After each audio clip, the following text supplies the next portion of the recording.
Hello,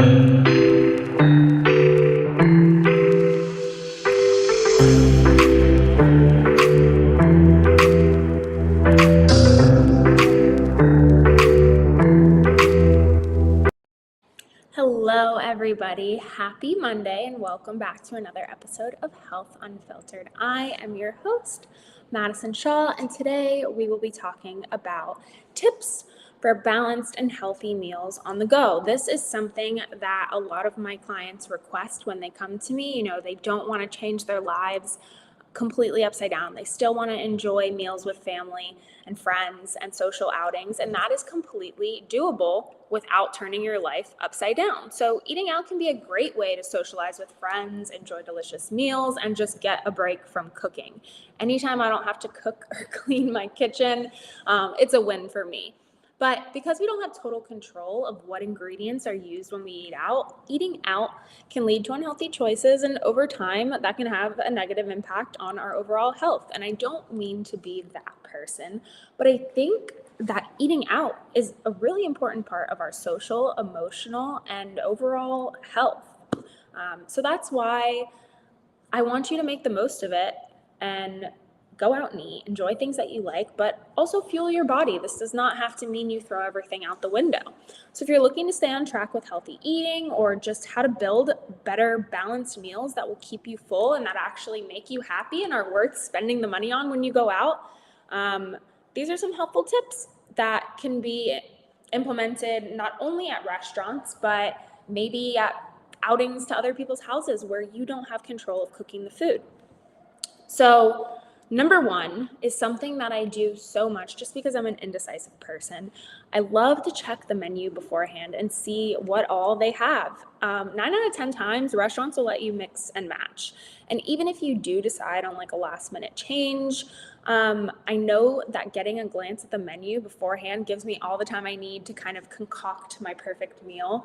If I'm going to be eating out and spending the time to get ready and the time to drive to the restaurant, sit down, the money for the actual food, I want to be able to enjoy what I'm eating and not feel rushed or pressured or influenced by the other people around me. So I love to look at menus, not because I'm not going to have any self-control when I get to the table, but because I like to be able to kind of piece together my own meals. And like I said, 9 out of 10 times when you go to a restaurant, they'll let you kind of mix and match things. I know sometimes the specials are, non-customizable, or even they'll give you $1.50 upcharge. For me, that's fine. I rather be able to customize my meal the way I like it and enjoy it than go out and just order something that I'm not going to like. Number 2, don't go into your meal starving. Do not, and I repeat, do not go into your meal starving. If that means you have a little snack before you go, then okay. But for the most part, this means don't skip your other meals. I mean, if you're getting up and going to a brunch, then obviously you're not going to have a big full breakfast before you go. And maybe you like the breakfast you eat and you're going to an all-you-can-eat buffet and you want to kind of have a little bit of control. Go ahead, make yourself a smoothie or something and then go into that buffet with kind of balanced blood sugar and just a more down-to-earth headspace than just thinking it's a free-for-all. But if you're going to have lunch, or if you're going to have dinner, or if you're going to an event, or whatever the case may be, and I shared this last week when we talked about holiday tips, or the week before, preparing for Thanksgiving, you don't need to use going out to eat or going to a holiday event or going out eating not at your house as a 0 to 100 free-for-all. Eat your breakfast, eat your lunch, and then go out to dinner and enjoy it. And then you won't feel like you're ravished, or you won't feel embarrassed or anything like that when you haven't eaten all day and then your meal doesn't fill you up and you're like, oh my gosh, I want something else.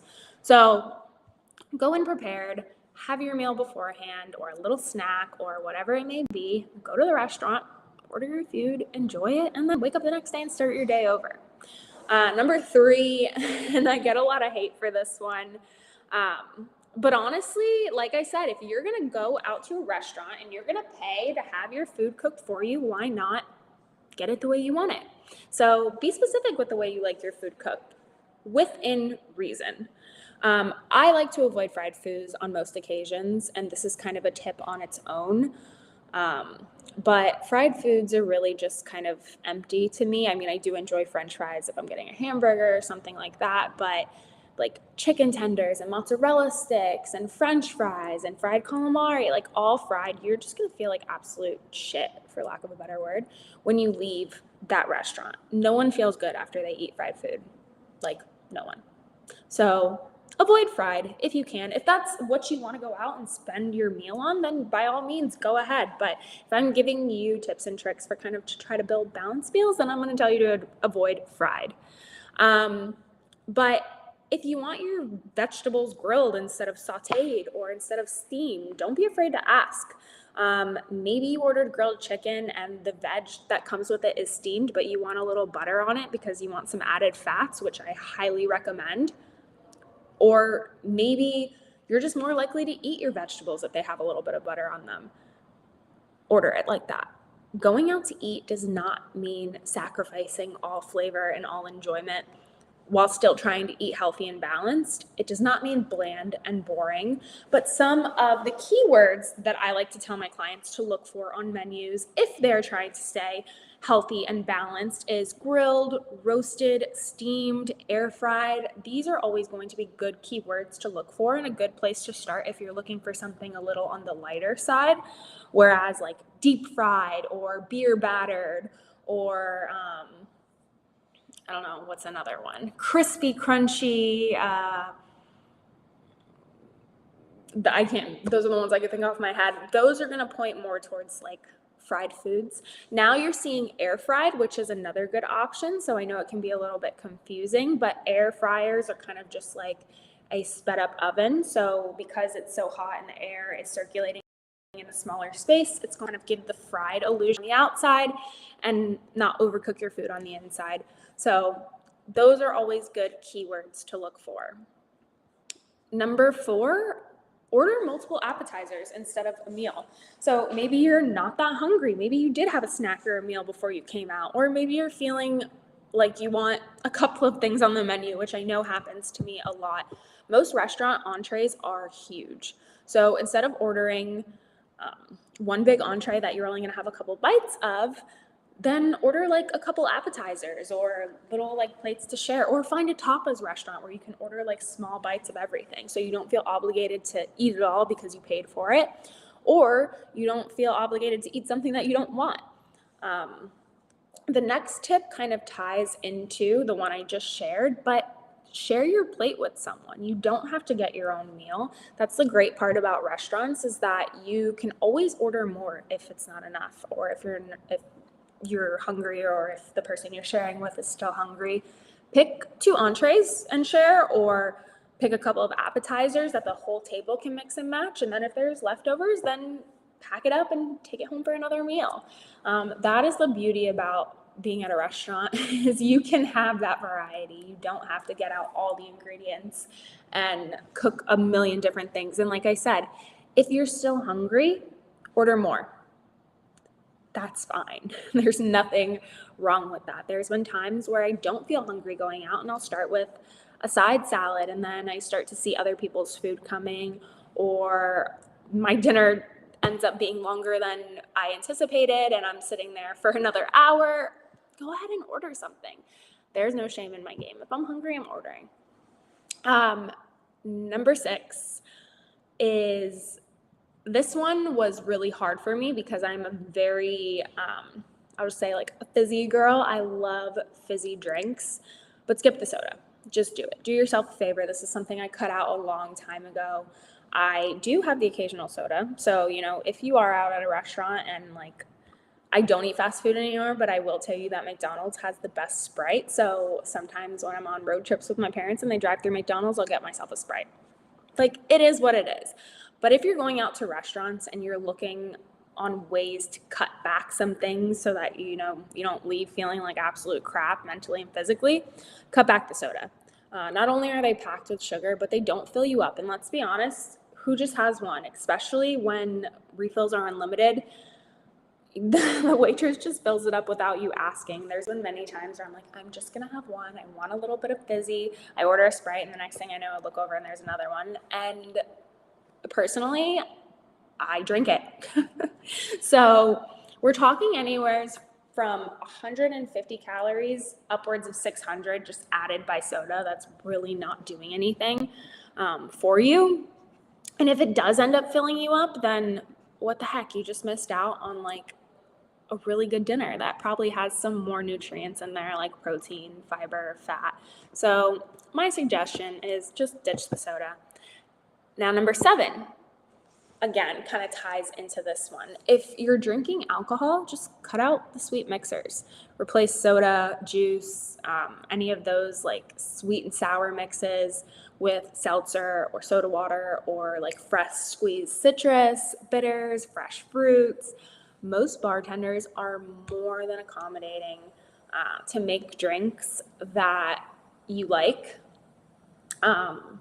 If you just ask nicely. And I do have a little cocktail guide that I wouldn't mind sharing with you guys towards the end of this, that kind of shows you how to make those cocktails a little more like blood sugar friendly. So if we don't run past the time, I will share that with you towards the end. Number 8 is keep an eye out for tricky health claims. So this is like a life tip to take with you anywhere. Just because there's like that little leaf next to it, or it says gluten-free or fat-free, does not automatically make this the best choice. Again, scan the menu, see what the ingredients are, and if there's any questions, go ahead and ask the waitress, and most of the times they'll be able to answer you. But don't think just because it says gluten-free or fat-free, or like I said, the little leaf is next to it, that this is automatically the better option. There have been tons of times where I see something that has a leaf next to it and my eyes automatically like glance down to it like a plant-based option, or this is supposed to be like their lighter option or healthier option. And it's just like all processed low-calorie foods. For example, and again, I might get hate for this one, you go to a restaurant and you see a little leaf next to a burger and it's literally just replaced with like an Impossible Burger and all this like heavily processed bullshit. So that's when I will take my other tips and apply them and look for, I don't know, if you look at a menu, let's say 5 things have chicken, then you see like a salad that you like and you see a dressing on something that you like pull the ingredients together and make your own meal. I can probably count on one hand or two how many times I've actually ordered something as is off the menu. And I know that makes me sound like a Karen, but like I said, if you're gonna go out and spend that time and money eating, like might as well make it something that you like. And as long as you're not acting like a Karen and you're nice and you ask politely, and I know sometimes they can't be accommodating, and I don't let that be the end of the world. And of course, leave a nice tip. But like waitresses are more than happy, at least in my experience, to help you kind of put something together. And it really doesn't seem to make all that big of a difference in the long run with like cooking in the kitchen. So, have your meals the way you want them. Number 9 is portions. So most meals out to eat can be made into 2. Sometimes if I'm out purposely, I'll order the bigger option. So if there's like a 4-ounce steak and an 8-ounce steak, I'll order the 8-ounce just so that I can take half of it home for the next day. Like I said, any time that I don't have to cook or clean up after myself is a win for me. So if I go out and I know that one of my meals can be made into 2, you best bet that I'm taking the rest home and eating the rest of it the next day for a second meal. Or maybe other people, my favorite thing to do is go out with other people who don't eat their vegetables and then take those home so that I can use them into some kind of recipe or something later that week. My family does this often, so that's always fun for me. And number 10 is my favorite. Think about your whole diet. Are you eating nutrient-dense meals throughout the day? Most of the days. If the answer is yes, go ahead and order the lava cake, not just because it's there. If you don't want it, don't order it. But if you're out and you want a dessert, or maybe you have a coupon and the dessert comes with your meal, order it. If you don't want it, don't order it. Don't order it. It's fine. But if you want it, order it. And you don't have to eat the whole thing. Have a couple bites. Enjoy it. And honestly, an occasional indulgence is healthy for your mental health. I can tell you I'm much mentally healthier and stable now that I allow myself to have a dessert when I go out here and there versus when I packed my Tupperwares to go out to dinner with me. So just take that and do with it what you will. Eating out does not have to mean foregoing healthy eating habits or, what you do at home. It doesn't have to be the end of the world. You can enjoy a delicious meal without compromising your health. Eating balanced and eating out does not have to be difficult. It just takes a little bit of planning and preparation. And even if you don't plan or prepare for going out to eat, it's okay. It is one day. It's not going to be the end of the world. But what if you're going on vacation? I get this question. I'm going to be gone for a week. I do not think that I can do this for a week. My one tip when people are going on like extended vacations and they're eating every single meal out is, and like I said, you can take with this and do with it what you will, but I have a minimal morning routine. And in that minimal morning routine, there are things that I do with my breakfast that I can do no matter where I go. Number one being my like protein coffee. Some mornings I'll have it and some mornings I won't, but I always like to have it as an option when I'm on vacation. So I love to drink my coffee and add a little bit of collagen in it with heavy cream. This is just something that I like. I also add a little bit of inulin, which adds a sweet flavor, and it kind of just as part of my routine. So it starts my morning off right. So I'll do that when I'm on vacation, and it kind of gives me that like in control feeling because it's what I do at home. It's part of my routine. I also love like really nutrient dense breakfasts like breakfast burritos or parfaits. And I've talked about this in the past about like added sugars and things like that. But for the sake of this example, if you're on vacation, just try to stick with things that and then add that little bit of spice because, when you go to countries, you want to try different things that you haven't tried before, or even within the United States, if we're going to different states with comfort food or things like that. This is not going to be the end all be all for your health. Now, if you're living like this every single day, day in and day out, just kind of saying, F it, I'm going to eat we need to start taking these tips more to heart and more into consideration. But use these when you go on vacation and see how much weight just gets lifted off your shoulders when you know that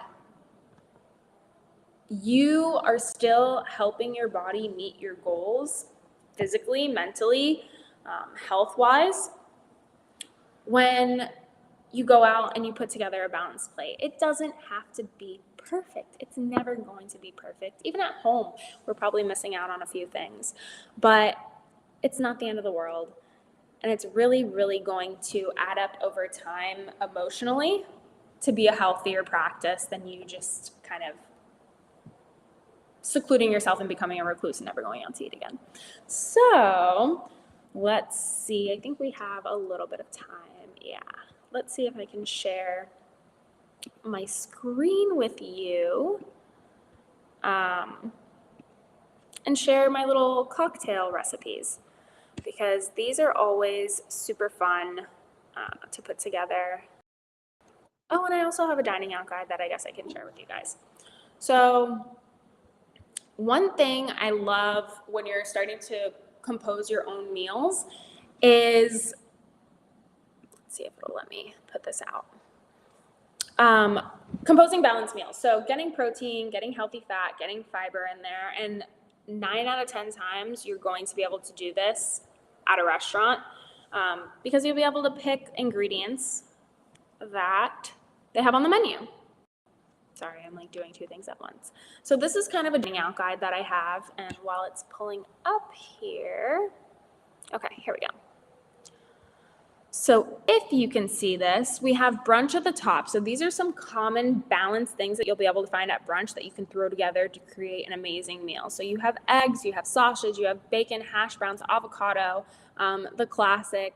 Then you can get, what do I have here? I need to get close to the camera. Omelets, huevos rancheros, fast food, obviously not my first option for, balanced meals, but sometimes you're just on the go or sometimes that's what you're craving. So here's how you can put a balanced meal together with fast food. Here's some Mexican options. That's probably the easiest for me because you always have some kind of protein like carnitas, steak, chicken, and then you have healthy fats like guac, a little bit of sour cream, a little bit of cheese, and you can just throw something really balanced together. Then there's Indian food, American food, Italian food. You can always find something balanced at a restaurant. Let's say chicken parmesan. You don't want it fried, but you do want the melted cheese and the sauce on top, or maybe they can bake it for you. There are always options no matter where you're at. And then here we have Mediterranean or Asian. And next, I'll share with you really quickly the kind of more blood sugar friendly cocktails. So, and I think we spoke about alcohol in a previous webinar. So if that is something that you want to learn more about, feel free to go back and watch that video and then pop back in here for the recipes. But while this is loading, I'm not going to read everything to you because I kind of go into how alcohol affects your metabolism. We've already discussed this. But take this one for example. Usually mojitos have like sugar cane in it, simple sugar, Sprite, all that good stuff. Here's how you can have a mojito, enjoy it, and make it as blood sugar friendly as possible. So we have the white rum, obviously cannot deduct the alcohol and have a true cocktail. Sprite Zero or any other diet lemon lime soda, you're still having those zero sugar or very minimal lime wedges and mint leaves. I mean, there you go. It's as simple as that. Margarita, this one's my favorite. So you're going to have your tequila, you're going to have your lime juice, no sour mix, no agave. We're going to replace that with 1.5 ounces of Cointreau, which is a liqueur.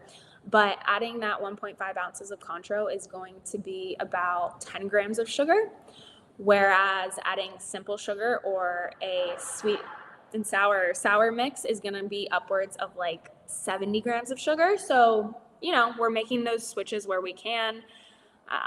Fresh fruit mimosa, so instead of orange juice, ask for just like a little splash of like citrus where you can squeeze it in yourself.